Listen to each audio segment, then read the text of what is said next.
শোন না, তুই নাকি বাড়ি বানাবি বলছিলি? বাড়ির নকশাটা করেছিস? না। তাহলে আমি করে দেবো, আমি আগে এই কাজই করতাম। ঠিক আছে। ধর স্কোয়ারে হবে তো তোর জায়গাটা? হ্যাঁ।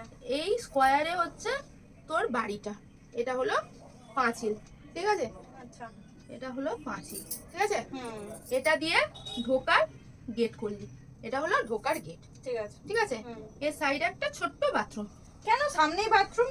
আরে কেউ বাইরে থেকে এসছে, ধর তার পটি পেয়েছে, সে কি আবার পুরো ঘরের ভিতর ঢুকবে? তার জন্য ঢুকেই একটা বাথরুম। আচ্ছা আচ্ছা, ঠিক আছে? তারপরে এই যে এখানটায় তোর ঘর, শোয়ার ঘরটা হলো এখানটায়, ঠিক আছে? এখানটায় শোয়ার ঘর।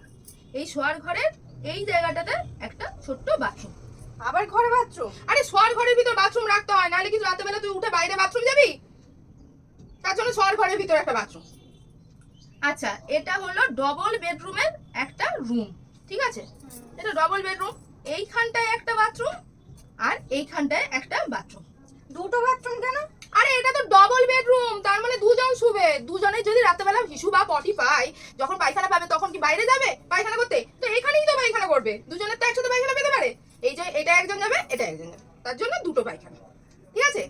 তারপরে এইখানটায় একটা হলো রান্নাঘর, ঠিক আছে? রান্নাঘরের এইখানে একটা বাথরুম, এইখানে একটা বাথরুম আর এইখানটায় একটা বাথরুম। রান্নাঘরে তিনটে বাথরুম? আরে রান্নাঘরটা দেখ কত বড় করেছি। এই রান্নাঘরে তো 3-4 জন একসাথে কাজ করে, ঠিক আছে?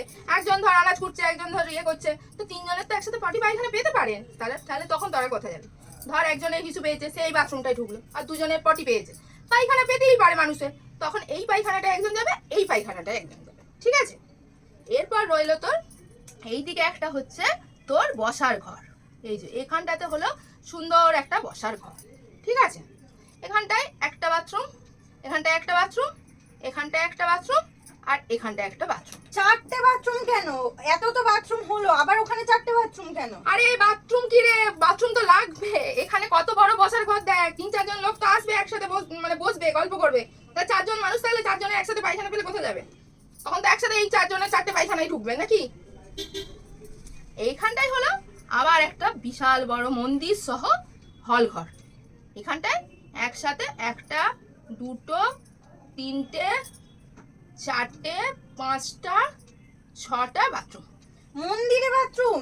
আরে মন্দিরে পুজো, ধর মন্দিরে সত্যনারায়ণের পুজো হচ্ছে, তখন তো মানুষ একসাথে অনেকজন আসবে, 20-25 জন আসবে। তাও তো আমি 6টাই পায়খানা করেছি।